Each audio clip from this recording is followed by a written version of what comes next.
And I said, Nancy, I didn't know it was so bad, and I can't help you kill yourself. But if you do, I will still think well of you.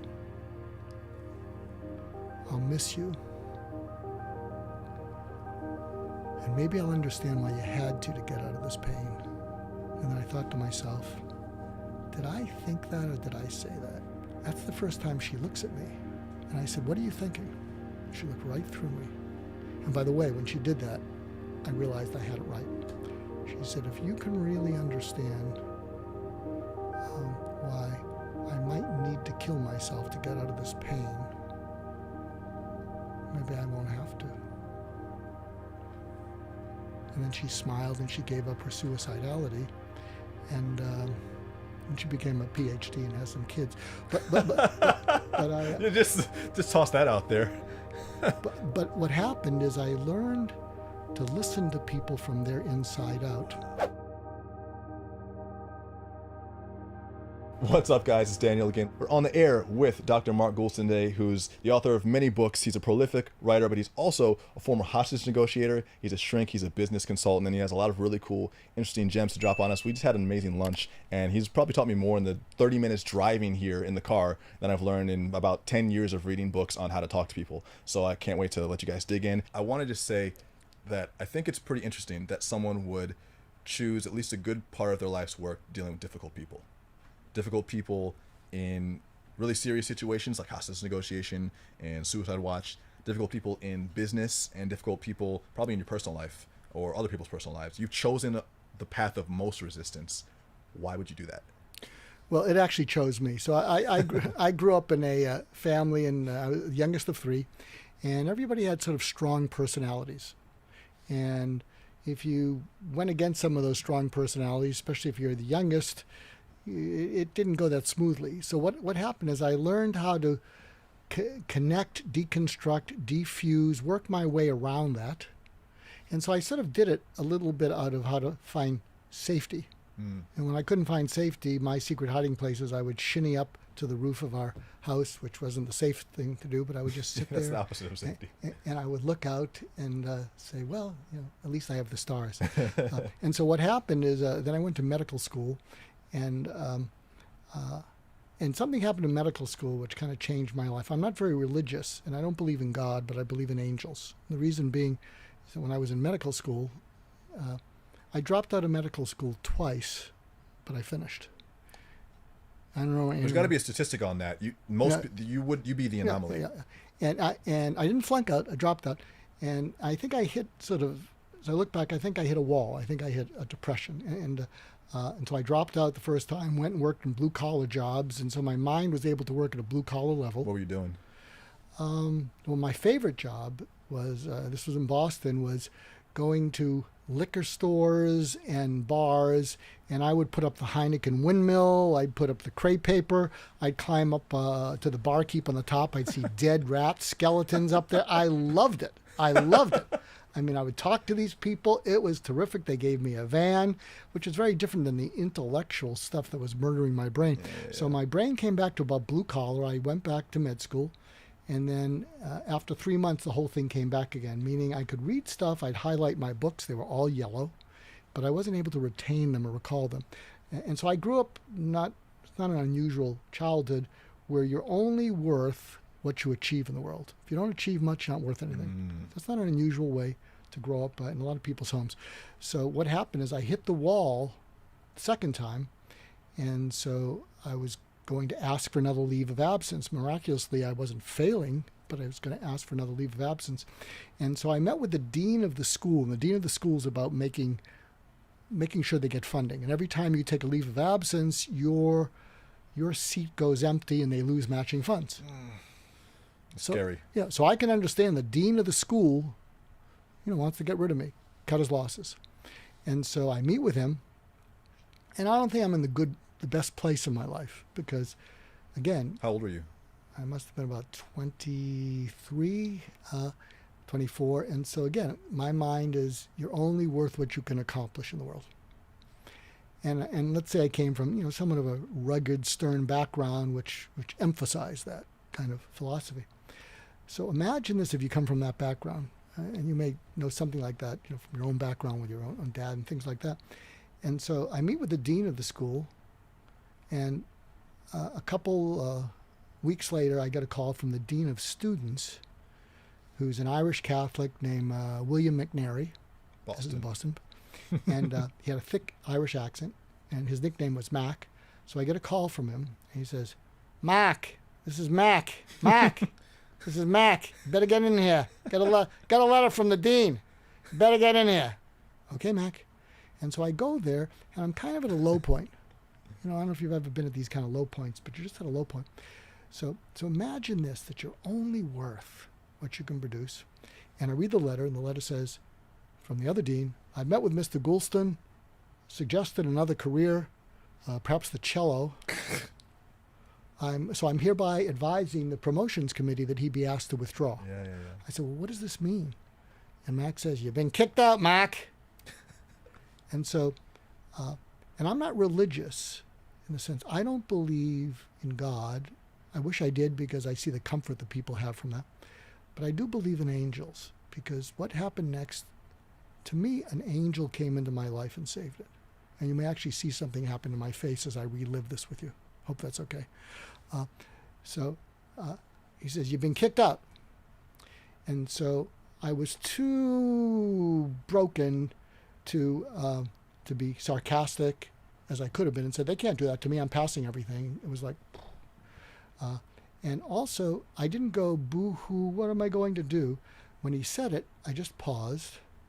And then I felt like I just had a gunshot wound. And I know what a gunshot wound feels like, because I had a perforated colon about 7 years ago, almost died. And so he says that to me. I hear it. I go, oh. And then in about 20 seconds, I'm feeling my eyes, and they're wet. I thought it was blood. It was tears. I'm looking like this. And so imagine this. Imagine what you're told. You're only valuable, whatever. So he says this to me. He says, Mac, you didn't screw up, but you are screwed up.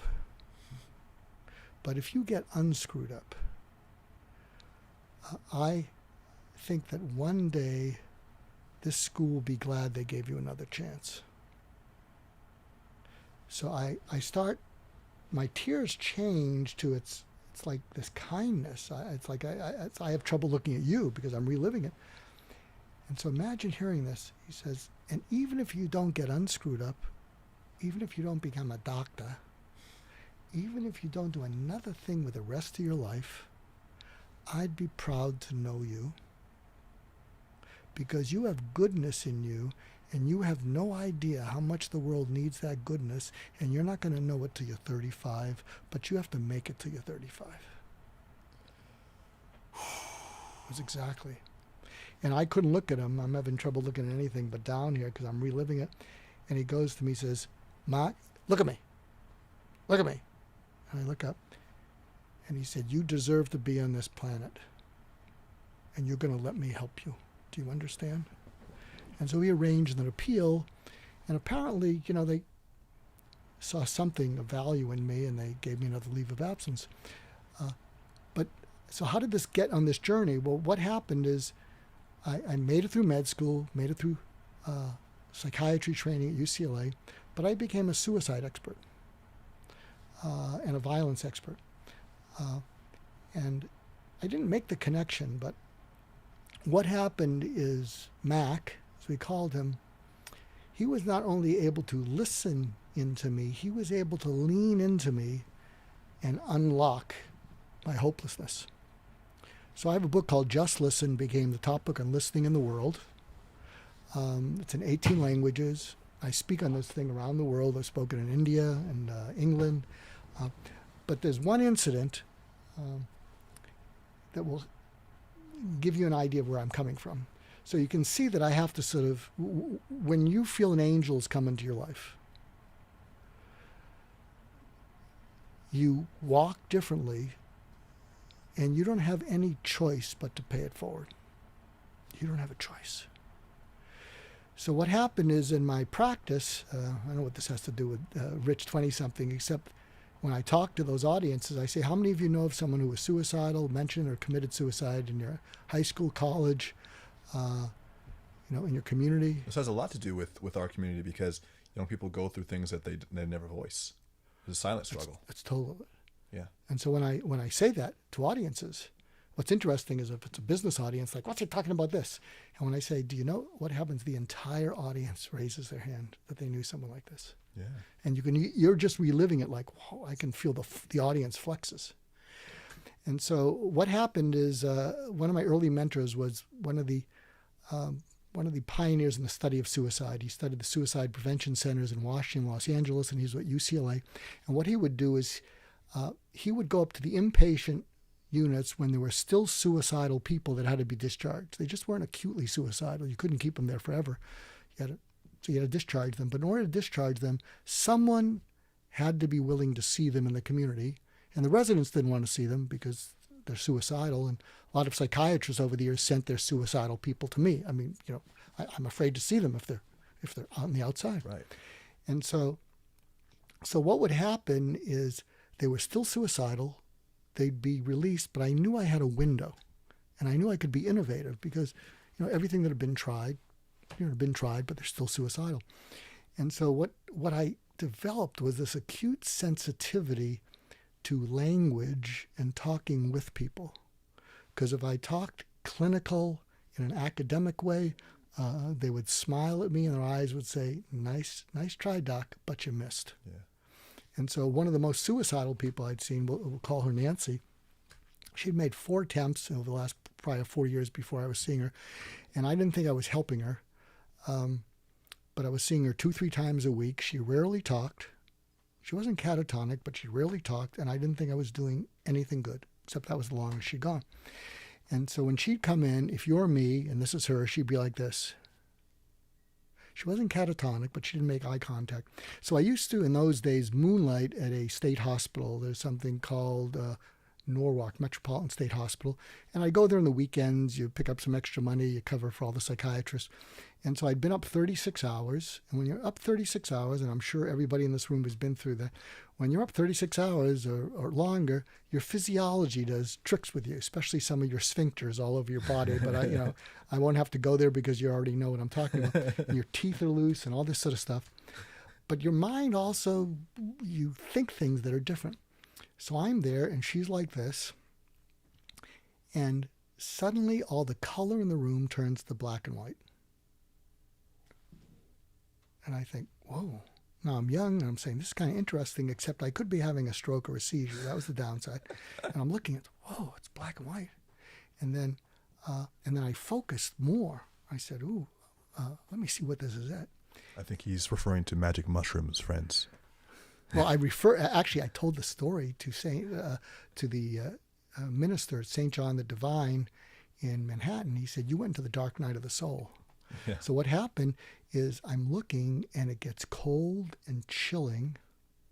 And I do a neurologic exam on myself because I'm a doctor. I'm going like this. I'm going like this. You're examining yourself to make sure that you're like, and she's like this. And I'm saying, well, I'm all here. No stroke, no seizure. And then I thought, I think I am looking at the world through her eyes and feeling what she feels. Wow. And so I leaned into it. That's fucking scary. And this will give you the chills. And I lean into it, and I'll bet you can resonate with me. And I just felt this coldness, darkness. And where I looked, it was the dark night of the soul. And because I was sleep deprived, this is what I said, because normally I would have kept it to myself. And you're me, and she's like this. And I said, Nancy, I didn't know it was so bad, and I can't help you kill yourself. But if you do, I will still think well of you. I'll miss you. And maybe I'll understand why you had to get out of this pain. And then I thought to myself, did I think that or did I say that? And I thought, I've had that experience. I just gave her permission. And I remember saying, don't write that in the record. Strike this. And I thought, I'm screwed. And so that's the first time she looks at me. And she looks at me like I'm looking in your eyes, and I'm holding on to your eyes right now. I can hold on to your eyes and I can take them wherever they are, and that's what she did. You got back to me though. And I said, "What are you thinking?" She looked right through me. And by the way, when she did that, I realized I had it right. She said, "If you can really understand why I might need to kill myself to get out of this pain, maybe I won't have to." And then she smiled and she gave up her suicidality, and she became a PhD and has some kids. But I You just toss that out there. but what happened is I learned to listen to people from their inside out. Wow. And I have a personal mission for the world. It's called Healing the World One Conversation at a Time. Wow. And in Just Listen, part of what I talk about is how you can talk over people, at people, to people, and with people. And you know you're doing it by their body posture. And when you get good at this, you can tell it in the tone on the phone. And when you talk with people, and your whole purpose is for them to open up, and you will never hurt them, take advantage of them, do a bait and switch. And if you're in sales, you want a lifetime customer, this can work. I'll give you an example. So there's a Fortune 500, Fortune 50 CEO that everyone knows. And so I was doing some interviews on leaders, where you learn to be successful. And so he calls me. Someone introduced me to him because I blogged for the Harvard Business Review and said, "You'll like this guy. He's a level 5 leader." And if you ever heard of the book Good to Great, level 5 are these humble, terrific people. They don't puff themselves up, and he was one of them. So he calls me on the phone, and and you probably know some people who are shy, technological, but they try to sound cool. So I get this call on the phone, and we'll call him Jack. That's not his name. And I pick it up. He says, "Dr. L. Marco." What? Dr. L. Marco. What is this? And then he tells me his name, and I go, "It's him. This is so-and-so." And I'm pretty quick on my feet. And I said, "Dr. L. Jacko. How are you?" And he said, "Well, I'm okay. I'm not a flaky person. I agreed, that you could talk to me, and I didn't get back to you, and that's not me. And so I'm heading out of town, and then I'll come back, and I'll see you." And, I have different kind of conversations. I say, "Where are you going?" He said, "I'm going to New York." I said, "Business, family?" He says, "Both." I said, "We'll talk about business when you come back. Tell me about your family." "Well, I got a mom. She's got Alzheimer's. She's really stoic. He's doing a job on her. Sometimes she's in, sometimes she's out. My father takes care of her, and then my sister helps out." And he goes on and on. And so here, I'm this little pishok talking to this guy. And so imagine this. He's saying these things, but I'm getting a feel because I'm listening into him. And I said, "Jack, I have a direct order for you." "What?" "I have a direct order." "What?" I said, "Listen, it's a direct order." There is no joy in your home now. What happens is when your mom, from the way you described her, when she's aware of what she's lost, she's incredibly depressed, but she's stoic. She doesn't want to tell anyone how bad she feels. And then when she's out of it, it's hell for your father and your sister. So here's what I'm asking you to do. And it's in my book, Just Listen, and it's something that I call the magical paradox.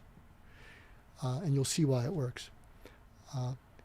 If she's lighter, what I want you to say to her is, "Mom, I'll bet you sometimes wish it were all over. Isn't that true?" Now, you haven't said the D word,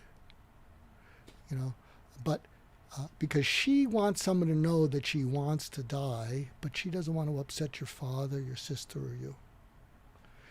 And if she does, if you're on track, she will start to cry and she will lighten. How did you get this? Is this a natural intuition, or is this part of medical Well, training? it's because of going inside out, and I'm actually going to do a lot of that on you, a little of that on you, and people, you'll like it. You'll like it. Trust me, it's good radio. And so I said, you're going to say that to her, and she may cry, you may cry, and she will lighten. She won't lose the Alzheimer's, but she'll lighten. And then what you should say is, and I'll bet you sometimes feel that you can't keep doing this much longer. Is that true? And the phone is totally dead, and I thought, well, he blew me off. I was giving him an order. I said, are you there? Are you there? He said, and I pulled over to the side of the road, and I wrote everything down. He said, so, a month later, I see him. I'm in his office, and, I get a little bit of the ADD type of thing, and we have this, and he's shy, and we have a good conversation, and we're talking about other stuff. And so there's a shy guy. And so he says, by the way, I don't know if you remember the car conversation we had. I went, oh, yeah, I'm sorry. Did I go to overstep my boundaries there? No, I'm sorry. I said, oh, yeah, the thing about your mom. And then in the same way as I looked at Nancy, he looked at me, and he said, I did exactly what you told me to do, and she did exactly what you said she would do. Thank you. And he took my hand in two hands, and he walked me out to my car to get more time. Wow. So as you can imagine, I think we're lifelong friends. Yeah. But the point is, you can do this if you're in sales. Now, granted, when you're new in sales, you got to dot the I's, you got to cross the T's, you got to push for numbers. Often you have someone in your back who's not, did you close anything, and such and such. And so you may learn this thing over time, but I am telling you, if you can learn how to do this early on, I'm not a persuasive person. I don't think I've done any persuading in this interview, but I'm highly influential.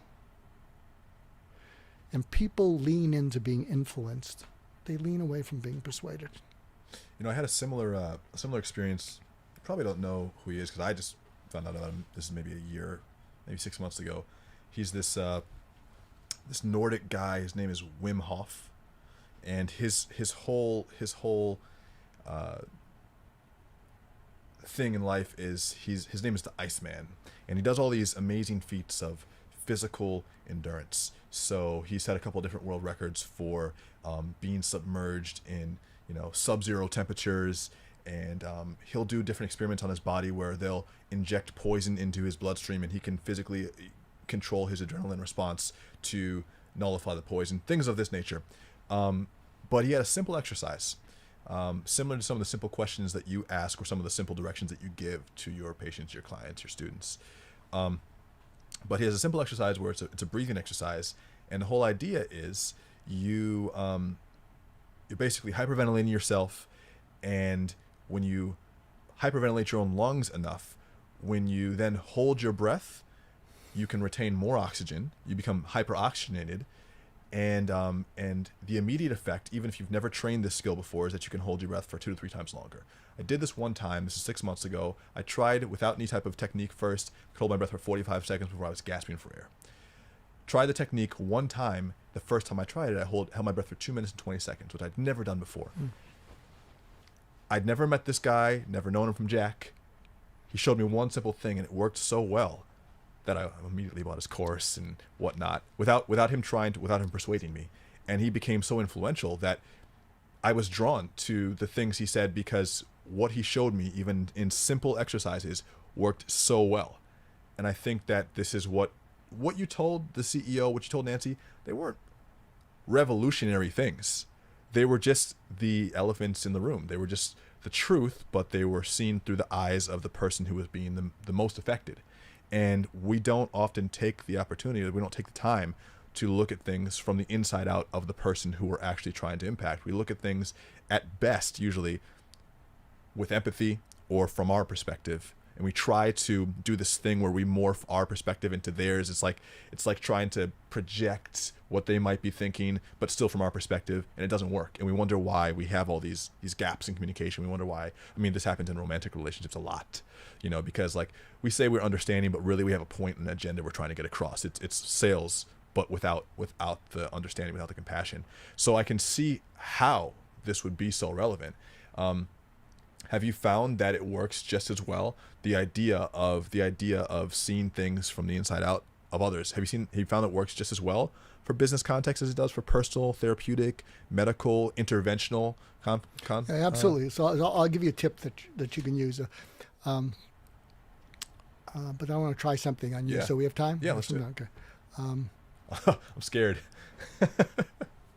Which you want to go first, the business thing, or should we do the thing? Let's do the personal thing first, or the other thing. Okay, so I mean, do you ever share your background or anything? Yeah, Does anyone know about that? And your upbringing and the parents? There's pieces. We haven't done a whole segment on it, but there's pieces I sprinkle. But I'm happy to share anything. Okay, well, we'll test the water. Okay, we'll test the waters. Okay, so something that you shared with me is that your parents got married after 19 years, Right? And you didn't have much of a relationship with your father, right? Up until that point. At that point. So here's what I'd like you to try, and you're going to report back to me. Okay. You're going to report back to them. Oof. I want you to contact your father. And for all of you on the outside, if there's anyone in your life who, you're angry at, still holding on, first of all, you have to ask yourself, if they're evil, cut your losses, stay away from them. But if they're not evil, they're just flawed. People who are flawed, you got to cut them slack.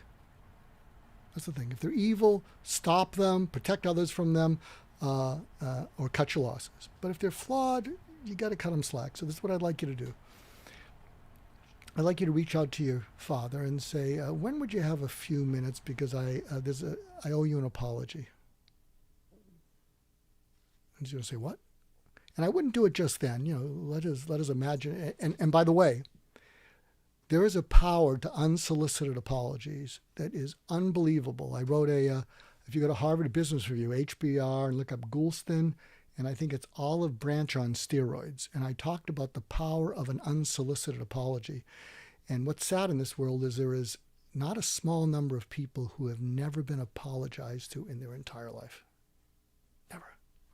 So you're going to reach out to your dad. He's going to say, what's this about? You say, no, I just got clear about something. And it's not going to get us into trouble. But when you had a moment, I just want to speak to you. And you can do it that time. But I like letting people's imagination go crazy, because then you get their undivided attention. And then what you say to him is, I want to apologize for holding a grudge against you for many years, because you were doing the best you could with what you had, and I judged you. And you were doing the best with what you had, and I judged you. And I just wanted to say I'm sorry, because I know there's times in my life when I haven't done too well and probably disappointed other people. And just for the record, I wanted to say I was wrong.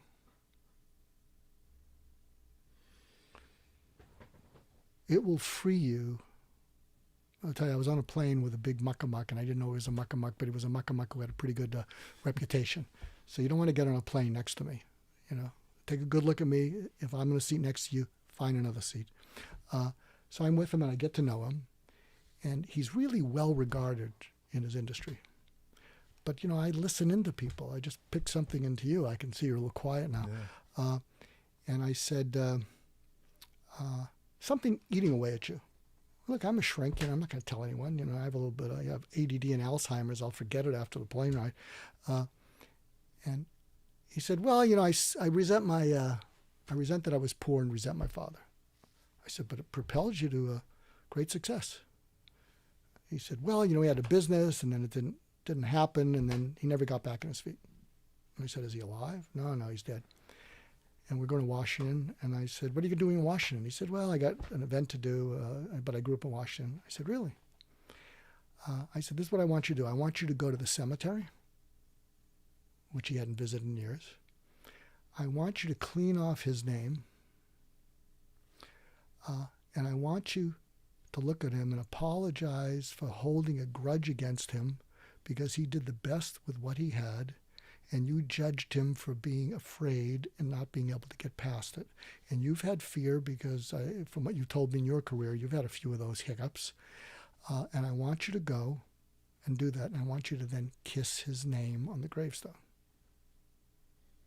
See, you don't want to sit next to me, I'm telling you. And so trips over. he has a funny spelling on his name. So I reach out to him the next week, and I thought it was like the guy in the car. I must have offended him. And then I got the right spelling right. When I sent it to him, I said, I got your spelling wrong. How'd the trip go? Oh, by the way, did you do the little exercise? This is a very busy guy. And he said, did exactly what you said, changed everything. Too much to talk about. When can we meet? I want to make a phone call right now on the air. We'll see if we can get, there's a phone call I need to make based on what you just said. So I haven't talked about this on the air yet, or on the blog or anything. But my grandmother died last week. Joe, the one that we were talking to in the car, 65 years old. And it's a really big deal for my family because she's kind of the matriarch, or she was. And I'm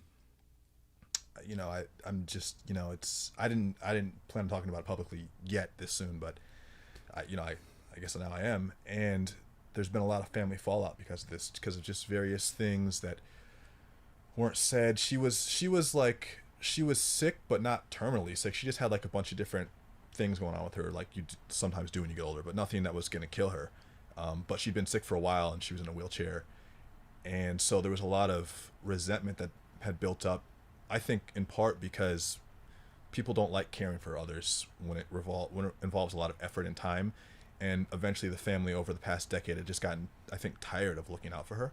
Some people had, her, especially her siblings. And she's the oldest one. So it caused a lot of bad blood. And so her three brothers, my three uncles, great uncles, I guess. My mom and I feel that they really dropped the ball when it came to like honoring her, because she wasn't always easy to deal with, but she's still their sister, and she's still our mother, my grandmother. And when she died last week, she had all her stuff in her house, and this is a woman who's extremely well read, and small one-bedroom apartment, 3,000 books alone. And it was a backbreaking amount of work physically, but just extremely emotional. And we wanted to have the whole family there helping us in this serious time.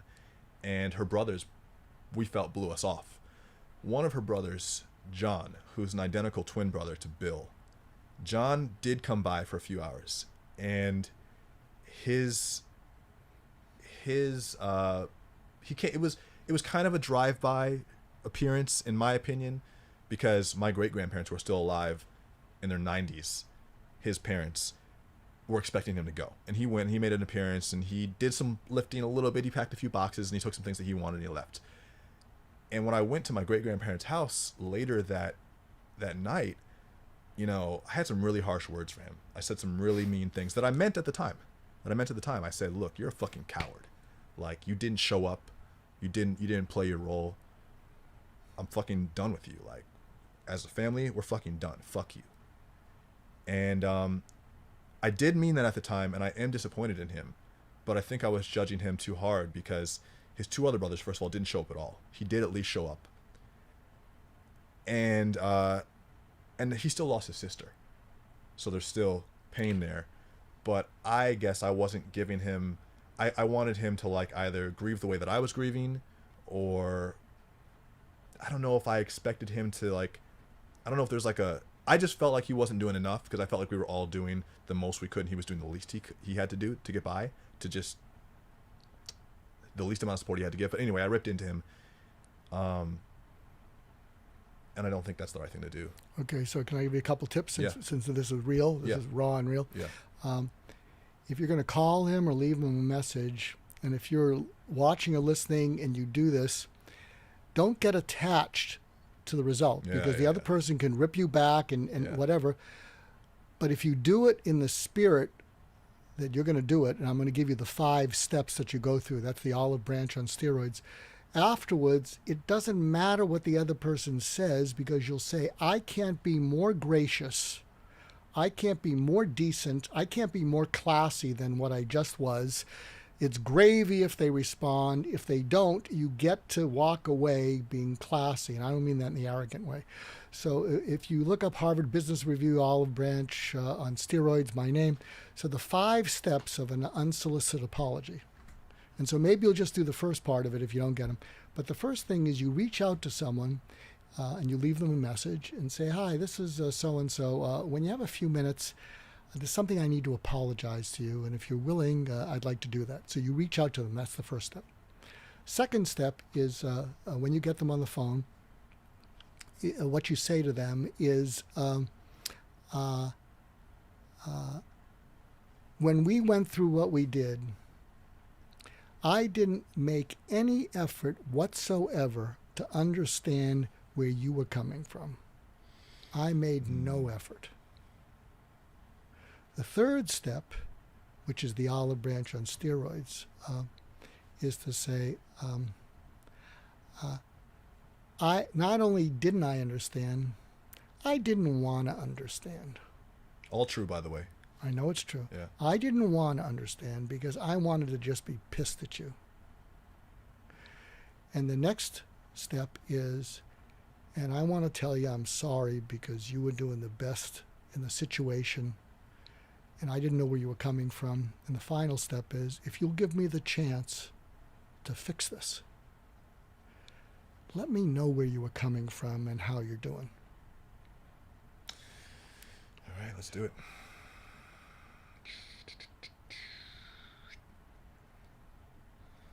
Okay, so let me write down these 5 steps so I can... First step. Hi, this is me. When you have a chance, I'd like to speak to you for 5 minutes because I believe I owe you an apology. Mm-hmm. Period. Second, when you get them on the phone, the second step is when this all went down and I reamed you, I didn't make any effort to understand where you were coming from with regard to this. Mm-hmm. The third step, which is the olive branch on steroids, it's really what I call bearing your neck really deeply. And the truth of the matter is, I didn't want to understand where you came from. I just wanted to be angry. The fourth step is to say, I was wrong, I'm sorry. And the fifth step is, if you're willing to do it, and tell me where you were coming from, where you're at now, tell me anything. I'd like that, and I'll listen. Now, what does this have to do with sales? I don't know. It has something to do with influence.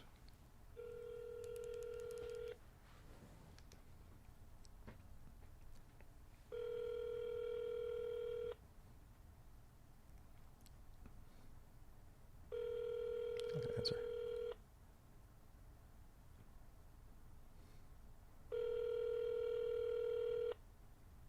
I'll get in the first step. Hello? Hey, John. Yes. Hey, it's Daniel. Daniel, how you doing? How are you, man? I'm all right. You okay? Yeah, man. I wanted to apologize to you for something. Is that okay? That's fine. You know, when we had our scuffle this weekend, man, I just made no effort to understand where you were coming from. And to be honest with you, I didn't want to understand because I was just angry, you know? And, that was wrong. And I'm sorry for that. And if you're willing to talk about it, and where you're at now, just kind of what you're feeling and what you're thinking, I'm ready to listen. Well, I mean, I understand where you're going, or where you're coming from. But then after, you had left, I was reflecting on the whole situation, and I don't, I was talking to Marlene, and I said, I wasn't out there in California, so I really don't know what happened. I mean, I know, Danny was very, very difficult to get along with. And, I could have visited more. But, you go down to see her, and then she'll look at you and she'll say... The phone's a little bit muffled. It's a little bit muffled. I can't hear you that well. Oh, she would say to me, what are you doing here? Yeah. Stuff like that. And, it was very hard to be around her because sometimes she would be just very ugly about things. Yeah. But yeah, I would text her and talk to her and stuff. But I wasn't out in California, so I don't know, what truly happened. And I know Dana's my sister, and I know she's a grandmother. But I know Dana also embellishes and manipulates, and she lies. Totally. Yeah, totally. And so, I don't know. She's very, tough to deal with. And so I really don't know what happened out there. I talked to Angela about it, and I know, Bill can get, headstrong about it, so can Eric.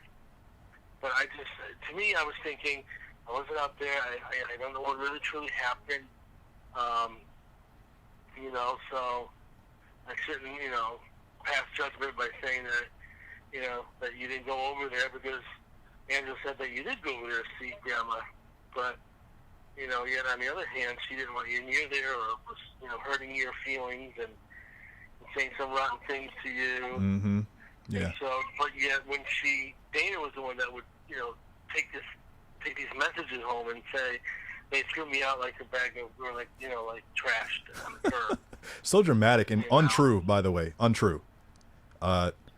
Untrue. Because, I mean, that's a whole nother conversation, but she liked to play, conductor with all the elements, and there's elements, I love her, but there's elements of truth there, and there's also elements of fantasy, and so it's but it's not like we weren't trying as hard as we could, Yeah, I know. We all tried harder, but, it's difficult with your attitude, Yeah. Anyway, man, just want to let you know I'm sorry. I know. All right, I'm sorry if I said anything about you not being there, because I wasn't there. I was just, Yeah. This is what we heard from Dana. Yeah, it sucks. Well, yeah. I gotta go now. I want to talk more about it, but I just want to apologize, and let me call you tomorrow, and we'll just catch up, okay? All right, man. Take care. We'll talk later. All right, man. I love you. All right. I love you too. Thanks for the call. All right, bye. Bye-bye. All right, it worked. What'd you think? It was hard, man. It was really hard, but it feels better. Was it worth it? It was worth it. I had to do that. I talked to my mom today, and she's like, I think you should apologize to John, because like I get where you come from, but that wasn't the right thing to do. And she was right, So, and she was more mad than I was. Yeah. Thank you for that.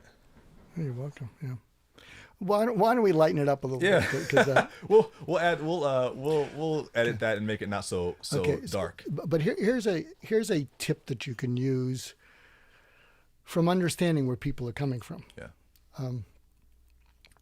This is especially true if you're a company and you're wanting to get significant money out of a male who's 45 or older. Yes, that's exactly what Investors. I want. Wait, in what way?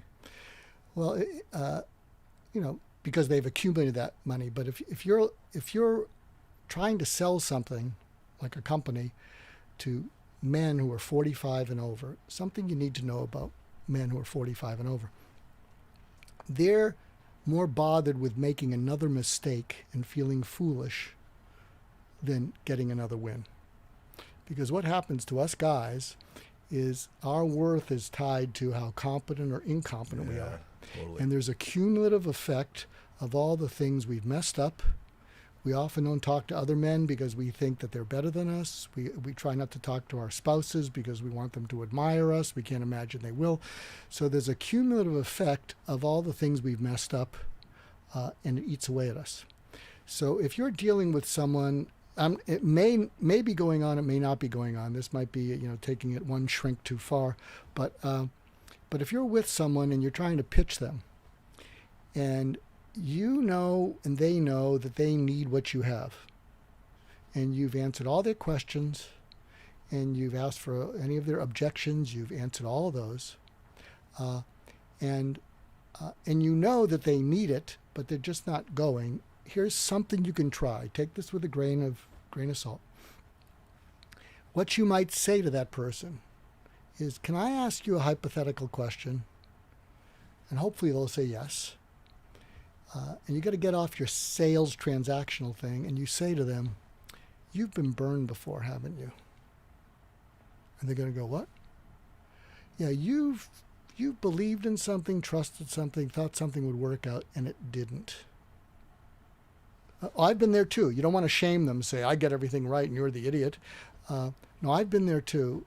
And I'm guessing that there were some hits you took where when you finally made it through it, you said, I can't go through that again. I cannot go through that again. And is it possible that everything makes sense, but there's something about this that is reminiscent of a previous product, service, company that is triggering a flashback of, I don't know. And it may have nothing to do with what we're discussing, but maybe what it's unearthing is this is getting close to making a decision that I could regret.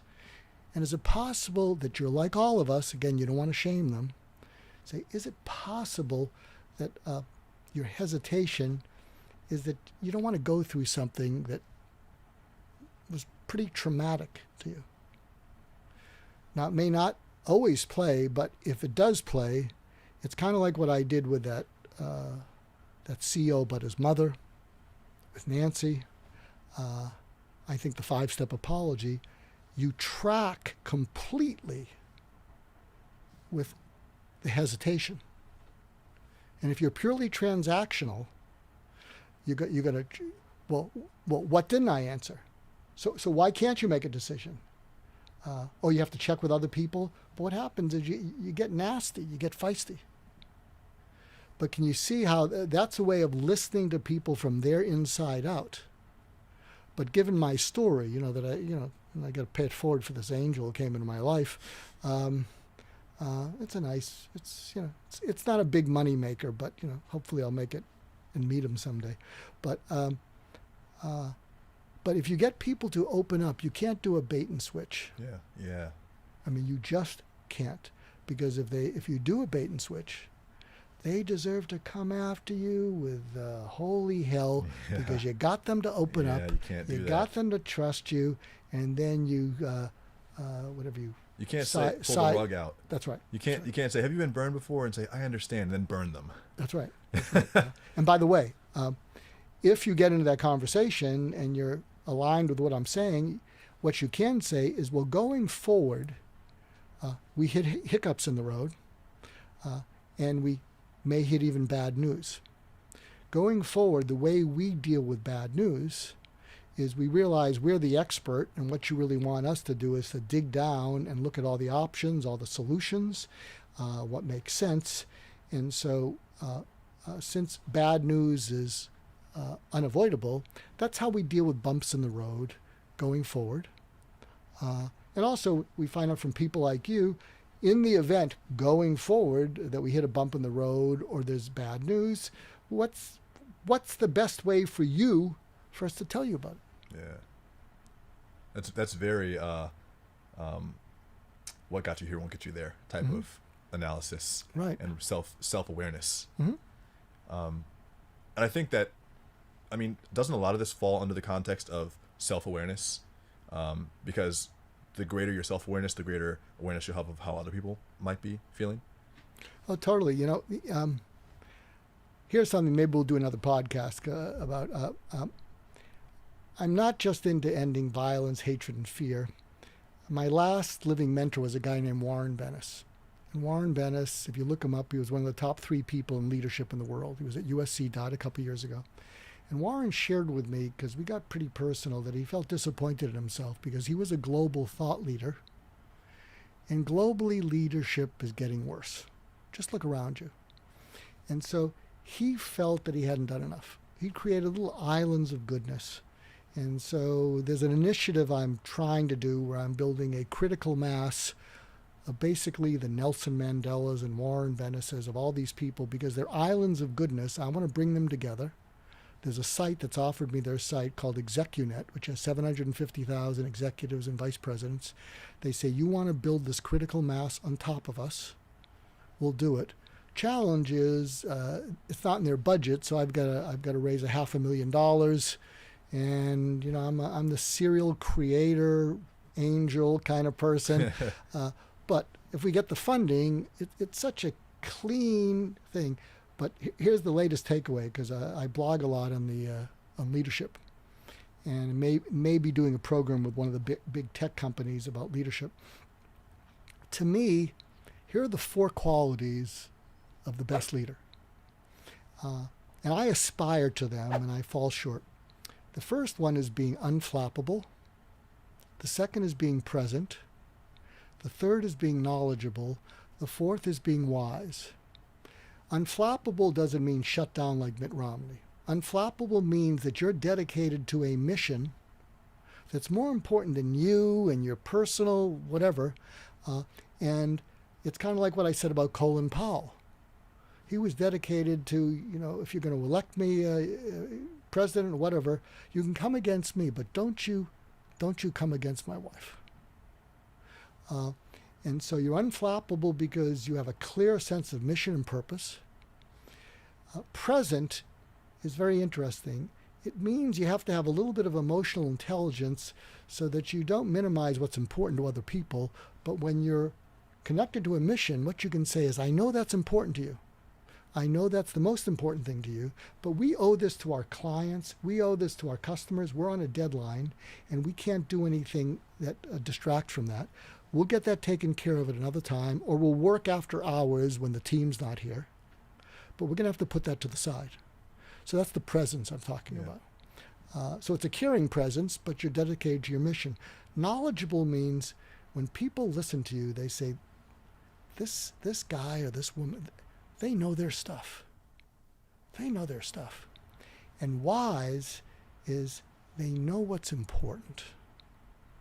They know what's worth fighting for. They know what's worth not fighting for. Yeah. And so I'm aspiring to those. And I mean, I think companies bring me, so I advise people on how to become that kind of leader. And I'm being like a grumpy old man, because when I see people who are just, I don't know, just too selfish. Yeah. I can only work with people that I root for. Well, it makes a good transition, and this is a good way to close it, because we were talking earlier today at lunch about a new concept that you've been developing, and you're calling it hacking Steve Jobs. When we talk about visionary leaders, certainly he falls into that category, and I'm not sure if he satisfies those 4 criteria that No, he doesn't, but this is a great formula I didn't get to give. Yeah. Do you want to talk about that now? Yeah, can we do that? Please. Because you may never want to see me again after I after I did this high colonic on you with your ancestry. Okay, so I used to hack into people, as I've hacked into you. Yeah. And so I learned to hack into people into their future. And so I've been giving talks to groups of entrepreneurs and CEOs about how to look at the world through Steve Jobs' eyes, how to look at your world. And what happened is I got sick and tired of persuading people. I mentioned that to you. And so I gave a talk that went over pretty well, but I was persuading. So I said, I'm done with this stuff. I'm done with trying to persuade anyone. So I got very good grades from this group of entrepreneurs and CEOs. And the person who has 9 of these groups said, oh, you'll talk to another group. I said, yeah, but I'm not going to talk about that, because I'm done with persuading. Okay. And so what I came up with is, if I could create gotta have it, you don't have to persuade anyone. If I gotta have it, you don't have to persuade them. So I gave a talk to this group, and I got all 5s, never got all 5s. And someone said, you just figured out the secret to Apple. And I said, well, what do you mean? They said, well, when people line out outside the door for a new product, what are they thinking? I gotta have it. Mm-hmm. So I gave it to another group, all 5s. And then someone said, you just figured out the secret of Steve Jobs. So that made it sexier. So I call it hacking Steve Jobs, the secret to thinking like a disruptor. But here are the 4 steps. So for all of you who, we'll have to timestamp it, because there's a lot of people say, that the first 90% was too touchy-feely. We'll timestamp it, but there will be plenty Get of away from me. You put in hacking Steve Jobs. Put a highlight on that, because other people... That's people... probably what we'll title it. Good. Other people are Yeah. going to trash the first Yeah. 90%. Savages. Savages. Okay, so here's the key, and here are the 4 elements, and see if you can recognize them, and I'll tell you what they are. So when I do this presentation, I show a video of Steve Jobs when he's talking in the Lost interview about visiting Xerox PARC. Yeah, I've seen that one. And so in this 1 minute, this is what he says, and I'll tell you what the secret is. And you've got to recreate this. Because when he went to Xerox PARC, he looked at what he saw the same way as Apple customers look at Apple products. So he said something basically like this. We went there, and I was blinded by the first thing I saw. I didn't even see the other 2 things. They showed me these other 2 things. I didn't even see those. What I saw was the graphical user interface. That's the first step. It was the best thing I'd ever seen in my life. That's the second step. You know, it was flawed and it was quirky, but it worked, and it worked very well. That's the third step. And then the last thing he says is, and within 10 minutes of seeing that, and let me see if I can get this, and within 10 minutes of seeing that, I knew that all computers would work that way someday. And I get into, tone, and I say his voice goes down to someday because he's reliving the moment when he went from hustler to visionary. And what he saw is graphical user interface, simple, reliable, and we already make stuff that's beautiful. We're going to own the B2C market. And that's what he did. So what are the 4 steps? The 4 steps are, whoa. I didn't even see the other things. I was blinded by the first thing. Whoa means I can't believe what I just saw, heard, or read. For all you marketers out there, any customers or clients, they have to have that reaction because they all got ADD, they've got all this stuff. You got to break into their mind. So whatever they see, whatever they hear, whatever they read has to cause them to go, I can't believe what I just saw, heard, or read. Yeah. Second, wow. Wow was the best thing I'd ever seen in my life. That's astonishing. That's amazing. That's unbelievable. So you've got to create whoa, wow in this, nanosecond attention span, time we're in. Then, this is too good not to use. I don't know how I'm going to use it, but this is too good not to use. And, it was flawed, but it worked, and it worked very well. Then, yes, when everything comes together, yes. And within 10 minutes, I knew that all computers would work this way someday. So I actually have a site called the Goulston Group. If you go there, our tagline is creating, gotta have it. And so when I give these talks, go to your marketing people, say, what is the stuff that our customers, clients, what are people reading? And do they go, whoa, wow? And if they don't, fix it. Yeah. And companies bring us in because, we discovered it. I mean, and we can draw that out of people. And so I'm going to end with this. I'm going to reverse it. Rich 20-something. Yeah. What was your whoa, wow, yes moment when you said, I got this? There was a whoa, a wow, and a yes. Fill us in. I was sitting in my in my apartment. This is in Atlanta, Georgia. This is circa 2012, so this is about 4 years ago. And I was freelancing. I had a tutoring business, and I thought to myself, as I was doing this tutoring, this is going pretty well, and I've been writing about it. People have been receptive to this, and it's gotten a lot more traction than I thought it would. Maybe I should start doing this on a regular basis. And I said, whoa, maybe there's value in me talking about this all the time, And then I started looking online. This happened over a period of like probably days or weeks that I had to, whoa, wow, got it. The next kind of phase in that was seeing that there were other people already doing this, so it wasn't impossible for me to make a living as a thought leader and make a living creating a digital empire. That's, wow, this is a real thing. And probably only at between 2000 since 2008 has this probably been possible. Before that, not. So, wow, this is possible. And said, I don't really know how I'm going to build this up. I know it's awesome. I know it's possible. I don't know how I'm going to do it. But then I had the light bulb go off, and I thought, the way to do this is to create such good material, such good content that people have to share it, have to read it, have to like it. And we started doing that. One of the first things that really put us on the map was, funny enough, an article called Hacking Elance, right? True story, where I took this all-inclusive guide that I'd used to conquer these different freelancing sites that was supposed to be just an internal guide for my team members that were working with me, but it had all my best strategies for getting and attracting clients. And I went to my friends and I said, should I release this to the public? Should people have this? And my friends said, no, if you release that, everyone will copy you and you'll lose your proprietary strategies. I said, that's what I need to hear. I'm releasing it. So I released it, and it blew up, and it got an Entrepreneur and Time Magazine and Fortune and Forbes, and brought me my first, consistent eyeballs. And that's when the company took off. Whoa. Wow. Yes. Yeah. Love it. That was amazing. That was the best. That was hands down the best podcast we've ever done. I'm going to show your books right now, and we're going to send them out. We'll send links to them in the email and put them in the podcast description. We'll put them on YouTube. But so this is just like Wim Hof. When you see it happen in real life on the camera, and you see things that actually work, simple techniques like the 5-step apology. By the way, I didn't plan on doing that.